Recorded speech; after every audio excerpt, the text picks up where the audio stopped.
besi ni. Kalau besi ni dalam badan, kita punya badan akan kena kanser, kena multiple organ failure, dan macam-macam hal lah kan. Jadi kita kena detox besi ni supaya kalau 5G dinaikkan, kepala kita tak panas lah. Macam mana pula kalau dengan budak macam baby yang dah ambil sampai 10, 12 kan.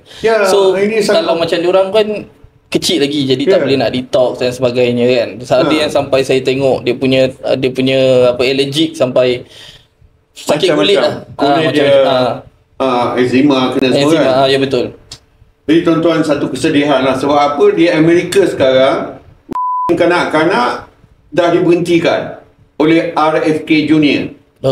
Dia kata dia suspek ada penyebab autism.